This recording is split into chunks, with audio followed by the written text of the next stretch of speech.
Say, can you see by the dawn's early light what so proudly we hailed at the twilight's last gleaming, whose broad stripes and bright stars through the perilous fight o'er the ramparts we watched were so gallantly streaming, and the rockets' red glare, the bombs bursting in air, gave proof through the night that our flag was still there.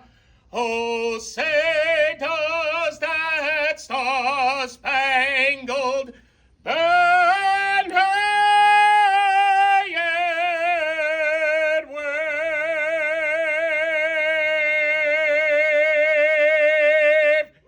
o'er the land of the free and the home of the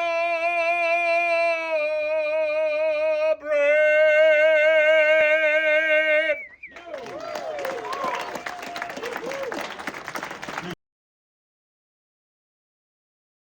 During the election, I heard President Trump say that he was going to put a tiger in the tank of the U.S. economy, so I put this together. And this really has been what we've been focusing on. But if you take a look down at the bottom, recession, if there's one thing, and Rob asked me to talk about what we did well this year, if there's one thing we did well this year, think about April, when President Trump came out with the tariff proposals. Everybody that does what I do said, uh-oh, we're going into a recession. And there were reasons to be concerned. I'm sure as business people, you were all concerned. What we did was we hung our hat on the consumer. And we said with unemployment close to 4%, with wages finally growing ahead of inflation, if people have money in their pocket, they're going to spend the money. Consumers make up 70% of the economy. And we said, you know what? We're going to slow, but we're going to keep going. Therefore, we never built the recession portfolio. You know, you load up on Procter & Gamble and Clorox, and we stuck with the growth portfolio, and that worked out well for us. So, you know, this slide helped us thinking, what's the big issue? What's the big issue? Go ahead. I showed this slide and the slide after this to you last year. And what I said to you last year was the relationship between these two men is going to really dominate. President Trump and Chairman Powell of the Fed. It's going to dominate the headlines. It certainly has this year. We think it's going to be the same thing next year. Now Powell rotates off the board. He'll probably rotate off the board. So we'll have a new, might be Kevin Hassert, you know, we'll have a new Fed. But the relationship between the White House and the Fed is going to be critical because of this chart. And I know I showed this to you, I updated this. It's probably the most important chart in the presentation. Here's wage growth. This line at the bottom goes between 2% and 4%. Line on the top is unemployment. All right? And you see what happens. We call this chart the 4%. This goes all the way back to 1973. Every time wages started to grow, a little bit, you know, got close to 4%. Unemployment came down. What did the Fed do? They hit the brakes. They got nervous. Inflation's going to pick up. Let's slow the economy. Unemployment went up. Wage growth went down. We have a new cycle. This has been the cycle for the last 40 years. Look at where we are now. The Fed's cut rates over the last year and a half by 150 basis points. Normally, this is when the Fed would have both feet on the brakes. So why we believe that relationship between the Fed and the White House, whether it's President Obama, President Biden, President Trump, every president wants the Fed to keep rates low to get the economy going. And they're saying, holy cow, but the Fed is looking at this, rarely have we been able to keep both of these lines at 4%. They get close, they diverge. What the Fed, by cutting rates, what they're trying to do is stimulate the economy. They're basically trying to redline the economy. So the reason that I said that relationship between President Trump and the chairman of the Fed, whoever the new chairman is, that's what they're trying to do.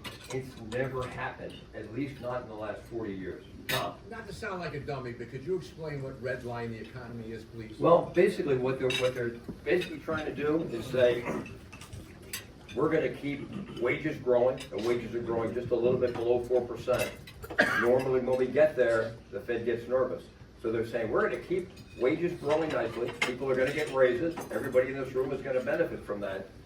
But we're going to actually bring inflation down. That's going to be very, very difficult. So I tell you, if I'm lucky enough to be invited back again next year, I will have this chart. And all I want to say is, if we're trying to keep these lines at 4%, it's going to be very, very difficult. Chances are one of these is going to break. We think it'll be the unemployment line, but one of these is going to break. So go ahead. Everybody in this room is on this chart. That red line is consumer sentiment. So basically what that tells me is everybody in this room is incredibly depressed. You don't look like it, but you're all depressed. That's what you're telling the pollsters. That blue line, that's retail sales. So even though you read in the Wall Street Journal, consumer sentiment is terrible, people are unhappy, guess what? They're still spending money, which is, again, one of the reasons why we didn't think we'd see a recession. If you take a look at it, here are holiday spending plans. You probably can't read this, but people are basically spending primarily because they think prices are going up. They're concerned about inflation. So they're saying, hey, I better buy ahead of this because if I wait on that big screen TV, it might be more expensive. So the reason retail sales are increasing, we'd rather see it because you're excited about the economy. What people are doing now is they're spending because they think prices are going to go up. If you take a look at that line, remember that red line, we're all depressed? Well, if you break it down into people that make more than $100,000 a year, they're giddy. Between 50 and 100, pretty depressed. And if you're down here under 50, your line's been low for a while. So again, consumer sales are up. Retailers are doing well. If there are retailers that you're working with right now, chances are their sales are good if they're selling to people making more than $100,000 a year. If they're selling to sort of the normal people in Connecticut, well, guess what? They might be struggling right now. There was a great chart. The ADP numbers came out. If you divide businesses between small and under 50 employees would be a small business, medium and large. Since the April tariffs, small businesses have actually lost 250,000 employees. All of the growth that we're seeing, any hiring that we're seeing, is in medium-sized and large businesses. A lot of those small businesses are local retailers. So there's a lot behind that consumer sentiment number. Go ahead. This just reinforces, here are the top 10% of income earners. They now make 50% of all retail sales on just that small sliver. So again, if you're working with retailers, this will give you a little better sense of how their business is going, depending upon who they're buying from. This is a chart. I know I've had this in here for a while. For the first time in my career, I started back in 1982. Normally you go through an economic cycle that goes like this. For the first time in my career, we've actually gone backwards. We could have been on the cusp of a recession, but we actually think we're mid-cycle right now, which is good. We're not predicting a recession for next year. Two investment charts. This is a great chart if you've got employees that have 401ks or whatever. This is when international stocks outperform. So you'll see here, here are the late 1990s. You wanted to own all the dot-com stocks. U.S. did well, international did poorly. Here is after the dot-com blew up. U.S. did poorly, international did well. For the last 15 years, you wanted to be overweight the U.S. Now for us, from an asset allocation standpoint, that's the committee I'm on. Normal would be 80% U.S., 20% international.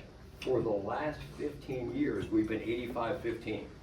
Tilt toward U.S., underweight. The beginning of this year, we finally went to 80-20. The big reason for that is one of these big charts here. Here's the bond market. Now here's 1980. Remember when the mortgage rates were up? For the last 40 years, if you're in a business where interest rates are important, you've had the wind at your back. That's incredible. My entire career has been during this period here. We're finally breaking out of that. So one of the things that we're seeing from an international standpoint, interest rates are impacting the dollar. So the dollar has come down. That's helped international investing. And if you're in the real estate business, this has been a phenomenal time to be an investor in real estate.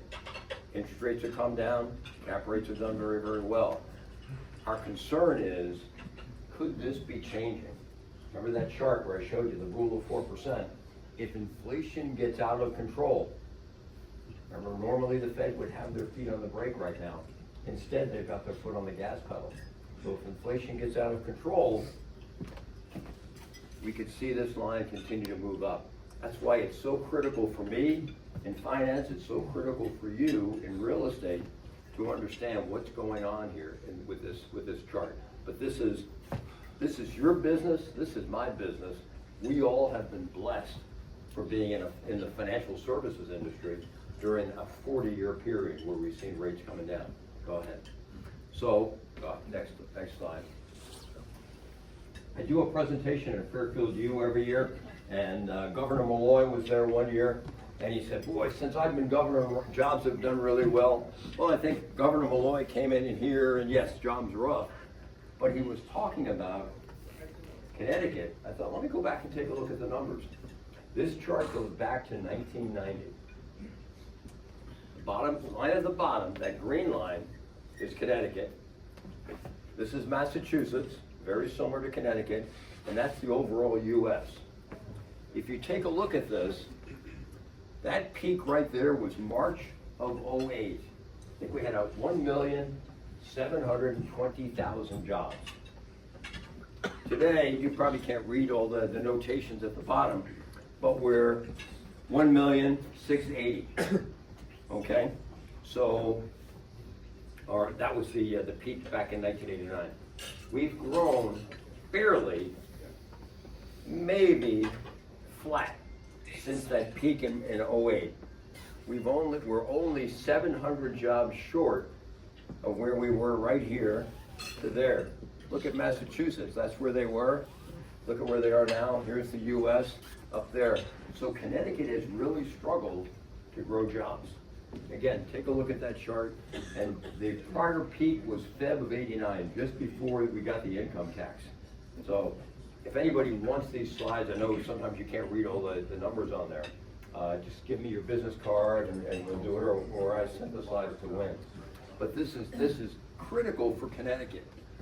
What's going on here that we haven't grown a lot of jobs? Because that means we've got to have absorption for real estate. There are more clients for me to invest their money. We need to figure this out, so go ahead. Well, one of the great things is if you're a global business and you're looking for a great workforce, this is productivity. Here's India down here. You know, the global average is $21 an hour. Here's India. Here's China, below the global average. Here's the EU. Here's the US. On a global scale, US workers are the most productive workers in the country. Go ahead. In the world. If you take a look at, go to the next slide. Next slide. Next one. I must have pulled it. Okay. If you, I was slimming down the presentation for Win. If you take a look at the states in the U.S., Connecticut is the number 5, the 5th most productive workers in the country. U.S., we produce about $83 per hour in GDP. In Connecticut, we produce 101. Massachusetts is $1 behind us.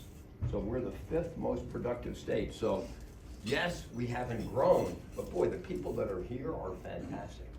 All right, we've got a lot of very, very productive workers. This is a great chart, and I deliberately don't update this chart. This chart was produced by the U.S. Census Bureau in early 2024. Let me tell you what this is. Talking about demographics. Here are native-born workers, all of our kids. In 2024, and then this gray area, those are new workers that are immigrants to this country. In 2024, they said, you know what? In the year 2038, all of our workforce growth is going to come from immigrants to the country. That we're actually going to be losing because of retirements, and we're not growing the workforce fast enough. We're actually going to be losing. Every single time I do this presentation, that line keeps going. When I was in Trumbull, the latest data was the break even was going to be 2033. The Census Bureau just came out with a new update. We've gone from 2038 to 2031 now. It's phenomenal. So if you're in business or you have clients that rely on bringing in lots of employees, you need to have a strategy to, number one, hold on to your older workers as long as possible. Don't let them retire. And you need to be thinking about, how do I incorporate in immigrants into the country, into my workforce? Because in 2031, 100% of the growth is going to be immigrants. In Connecticut, I think it's for the last 10 years, 100% of the growth in the Connecticut workforce has been immigrants to the country, which is, well, hopefully, you're able to incorporate them into your business, but you've got to have a strategy. How do I do that? How do I bring them in? So go ahead. This is Connecticut, and you'll see one of the problems is 30% of Connecticut's workforce is over 65. We're the 5th highest in the country. So again, if you've got older workers, I've got a couple of people on my team that are talking about retirement. So I've got to figure out, instead of 5 days a week, you want to go on a 3-day a week. How do I hold on to them? How do I hold on to those workers? Because those are the people that are going to be training my new workforce.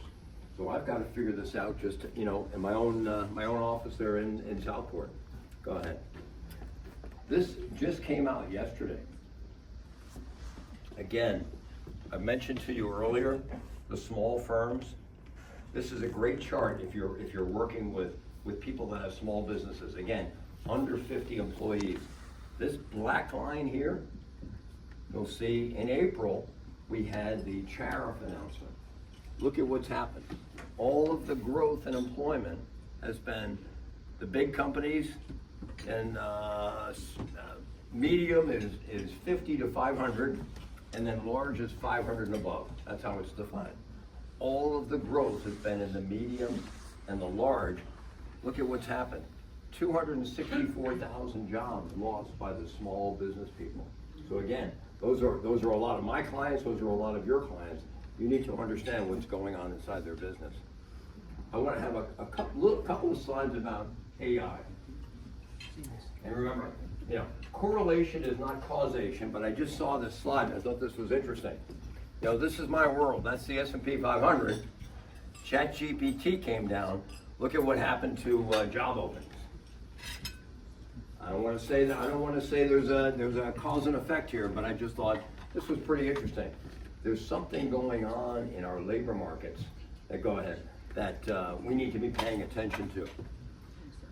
From an AI standpoint, all I can say is you need to have a strategy around technology.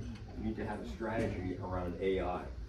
AI is gonna have the biggest impact on white collar jobs, our jobs. You know, think about the history of modernization from the Industrial Revolution to the last 300 years. All of the uses of technology going from, you know, horsepower to steam power to electric power was meant to take brawn, muscle power, and make your workers stronger in the factory or whatever they were doing on a farm. Hey, don't be out there with the, you know, pulling the plow with a horse. We'll give you a tractor. You are making muscle power stronger. Make brawn. AI is actually the first time now where we're actually saying, instead of increasing brawn, we're going to increase brain power. And those are the white collar jobs. So I can tell you, one of the big reasons for that decline in consumer satisfaction, a lot of people are nervous for the first time in their life. They're like, holy cow, you know, I'm a middle manager here at the bank. I've got some competition. The one thing that I've said to a lot of people, if your customer doesn't know your name, your job's at risk. You know, if you're way in the back, you know, doing a great job plugging in numbers into spreadsheets, you're at risk. You know, it's that personal, you know, you've got IQ and EQ. The EQ worker, that emotional quotient worker, if you're the person relating with that client, you're probably in good shape. So that, you know, understand, make sure you know your customer's name. Go ahead. These are some of the areas that AI is most impactful for. Information, professionals, finance, that's me, education. I mean, I just did a presentation at Fairfield U, and I was up there with Professor McDonald, who heads up the finance department. And let's say a year ago, they were sitting there going, how do we figure out how to keep AI out of the classroom? 180 degrees. Now they're sitting there saying, how do I figure out how to get AI into the factory, into the classroom? They're racing to do that because they realize if their kids don't understand what's going on, they're going to be useless.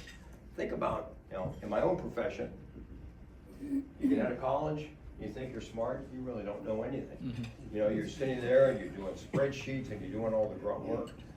All those jobs now are going to be done by technology. Go ahead. This is just a chart. Again, if you get the slides, it's a pretty good chart. But again, for businesses, you know, as time went on, they said, technology, my investing is not so important. Very important. Your competitors are all realizing that there's something going on here that they need to be a part of. Go ahead. This is a great chart. It might be some of your kids. Unemployment among people between 22 and 27 years old, male and female. If you take a look at this, here's male unemployment. It's actually close to 7% right now. Remember, we had the unemployment rate close to 4%. For young men, college grads, it's close to 7%. Women are still doing pretty well. Women are actually below 4%. I'm not sure, but I think part of the reason for this, again, 22 to 27, you're you know, raring to go, very, very active worker, but there's a problem here for a lot of young workers, particularly young men, saying, I can't get that first job. Used to be able to get out of UConn and have a job. There's something going on here that we need to keep an eye on. And part of this, we believe, I can see it in the bank, part of this is, you know what, we don't need to hire that full class of 20 kids every year to bring them in. Maybe we only need to hire 5. So, you know, there's something going on that we need to pay attention to. Go ahead. This was a chart that our analysts put together for Chipotle. And as investors, you know, how do we take that chart and say, there's a problem here with unemployment? Well, Chipotle, you know, here's the gap for unemployment for, again, their core customer, the 16 to 24 age group. Unemployment's increasing. Historically, it's been a little around 5%. Now we're up higher. So as investors, we're saying, okay, we know unemployment's increasing. Who is there on the young workers? Who is that impacting? Look at Chipotle. I think their stock's down 50%. Cava is down 80% this year. Well, that's their core market. Their core market's suffering. Go ahead. I've just got a couple of other slides. The next couple of slides are basically saying, similar to what I said earlier. If your customer doesn't know your name, or if you don't know your customer's name, your job's at risk. So what a lot of companies are doing is they're saying, okay, how can we make our employees more effective with AI, with technology? When I first started at People's Bank in 2011, we were running $3.5 billion. When People's was sold to M&T, we were running $10.5 billion. In 2011, I had 26 people in the investment department. In 2022, I had 26 people in the investment department. The only reason we were able to grow like that was I invested a ton of money in technology, in new systems. That's basically what AI is going to be doing on an even more accelerated level. Basically saying, how do we take a lot of the grunt work jobs and put them over here on technology to allow our best people to be out there talking with clients and really adding value to the relationship. So I'm gonna stop there to keep us on time. I know, again, this is always a great group. I'd love to have a little bit of Q&A. Win, I'll let you, you can set the clock. All right, questions. Tom? Yeah, John, while we see very productive workers and we want more employment in Connecticut, how does the cost of living and the cost of housing affect us? Yes. Versus, say, Massachusetts or the nation as a whole? You know, the whole cost of housing is interesting. You know, my wife and I have 4 kids. 2 of them live in New York in closets that they pay an insane amount of money for. Probably some of you got another son out in Chicago paying an insane amount of money for housing, but they're paying it and they're in big cities. So part of it is housing, part of it is those job opportunities. Where Connecticut, I think I said to this group maybe 5 years ago, the biggest export that we have in Fairfield County are our 22-year-olds. You know, they get educated, they go to school wherever they go, and they go to New York or they go to Boston. One of the nice things about Connecticut, Fairfield County in particular, is that we import a lot of 30 to 40-year-olds. So they go to New York, they start their career, and they meet their spouse, their husband, their wife, and then they come back here. You know, I live in Fairfield, and the 5 houses around us, they were all young families when my wife and I moved in. Now we're the little old man and little old lady. It's all young families that have moved up from New York. They said, okay, and they've all got kids between 3 and 5 years old. They said, uh-oh, we can't afford private schools, so that's You're it. not that little. No, okay. I'm shrinking. I used to be 6'6", my boys tell me I'm 6'5", so I don't know. Yes? Thank you, great presentation. Can you clarify how the Chipotle stock went down? I lost you on that. Yeah, well, basically because their core market, basically the 16 to 25, the 30-year-olds, again, it's a healthy meal, but their core market is under pressure because of housing expense, under pressure because some of them don't have jobs. So we looked at that chart about the unemployment, and we said, okay, who's gonna get hurt here? Oh, Sweet Green, Cava, and Chipotle have gotten crushed. Now, we're taking a look at them saying, are they down too low and should we be buying? But I will tell you that they've gotten crushed because their core market has gotten crushed. That's it. And I went through the slides pretty quickly. Rob. So thank you for the presentation. So AI is a disruptor in the industry, right? Every industry looks for something that's a disruptive product that makes money. And, you know, if we look at all the economic tools, you know, capitalism was invented in this country, all of the tools to manage it and the policies, it's the dismal science. There's part of it that's an axiom. There's part of it that's highly subjective in how to manage economic policy.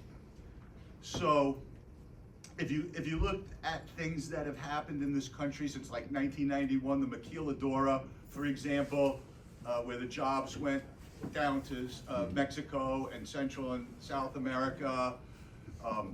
If you look at all the mill towns, I've been in all of them, appraising them, textile mills, the Rust Belt, the Deep South, look up and down the rivers of Connecticut, we have vacant industrial buildings. So there's been a great amount of wealth that's gone out of the United States and hard assets, right? Not just money. And if you look at Trump's policies, you know, in his economic plan, you know, he's almost like a futuristic, everybody likes to be a futurist. I'm a futurist, like what could it be, right? So do you think that his policies are disruptors because he's bringing assets and hard assets back to the United States? He has a different view of how the economy should be, the metrics and the monitoring and what we should be doing, right? So what's your opinion, like when, oh, this is the way we learned it and this is the way it has to be, and we have quantitative easing and quantitative tightening and we gotta do this and the 4% rule. I think there's a question in here somewhere. When does it come back? And AI, by the way, is no match for natural stupidity, is my view. Well, When does it become, the tools become obsolete, and maybe there's a new paradigm on how our economy and our base economy actually functions, and they have to create new metrics to track it? well, let me answer one of the questions that I heard in there, and I've said this, and I'm sure we've got people of all across the political spectrum. I believe the Trump voter and the Mondami voter are basically the same person. They're frustrated. They're basically sitting there going, you know what? The American dream isn't working for me.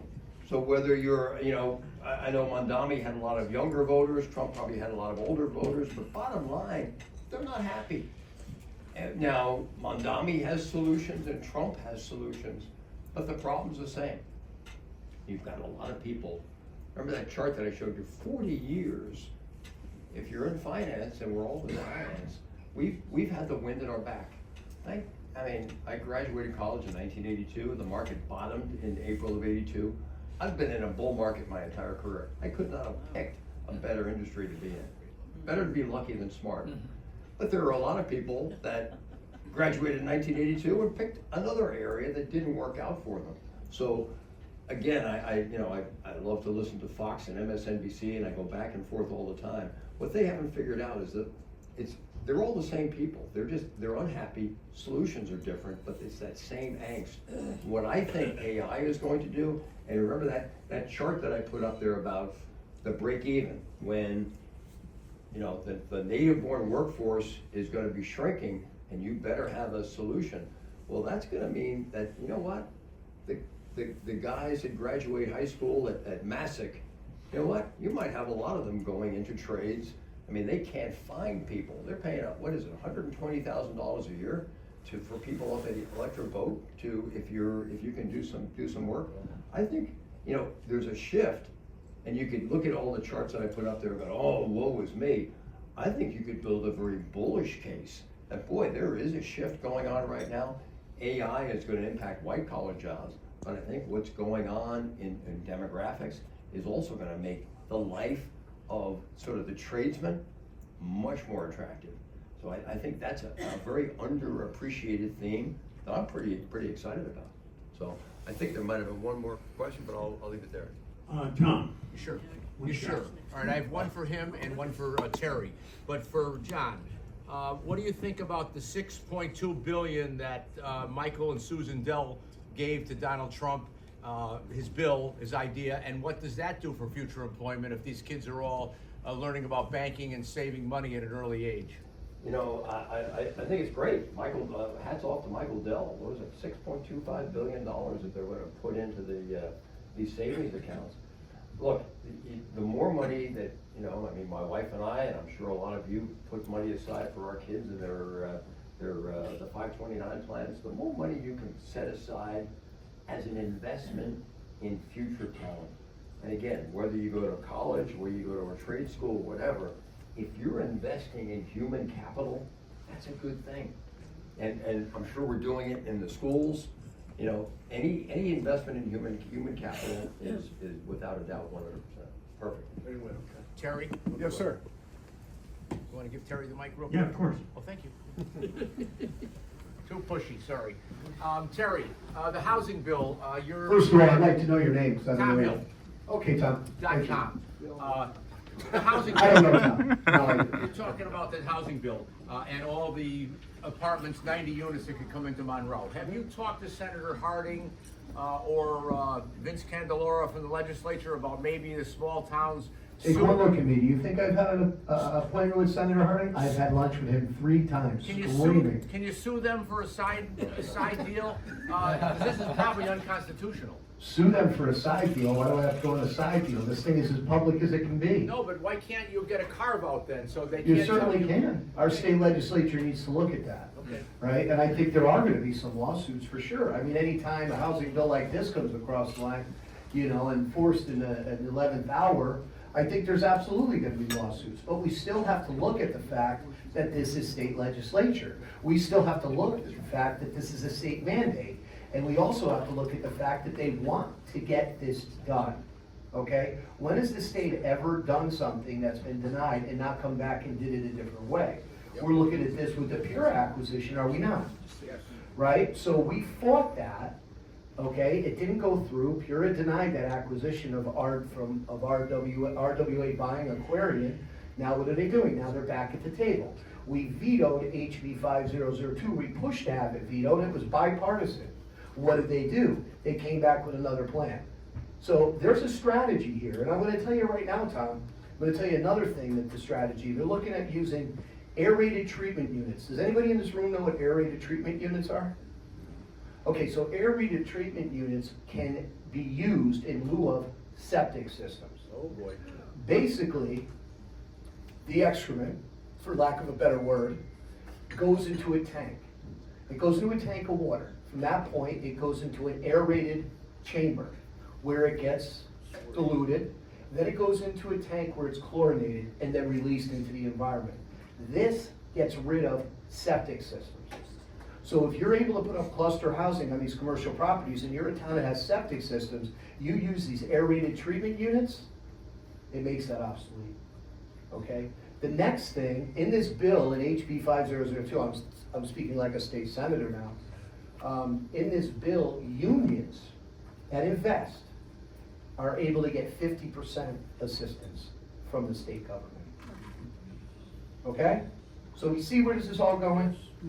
So it's easy to come with a gotcha comment, but there's always backup, and they're relentless to getting this done.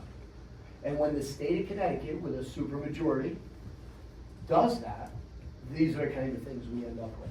And they're not gonna quit. You can sue, you know, it's like a horsefly around their head, you know? But, you know, it's scary. It is, it's like a horsefly. You know, here's another town that doesn't like this, or here's another lawsuit. They brush it off and just keep moving forward. You know, state mandates are a powerful thing. I mean, we see it in education, we see it in law enforcement. It's powerful. And it's causing a lot of our town costs. And what I've said many times is, and this is scary to think, but it's a fact. You can ruin a town building commercial property to keep up with the costs. So when people complain about having a nice country town, we want to keep our towns the way they are. But we also want to keep our taxes reasonable. We want to keep our seniors in town, right? You have these people that have been paying taxes and loyal to a town for 50 years, they can't live here anymore. That's very, very sad.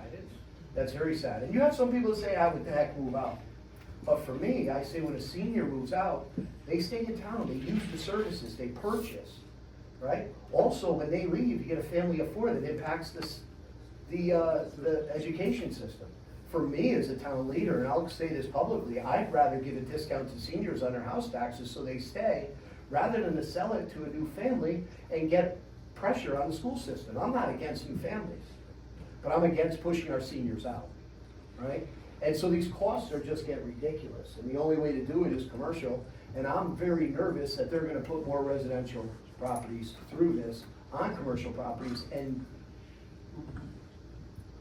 create an environment where our ability to gain more tax dollars is diminished.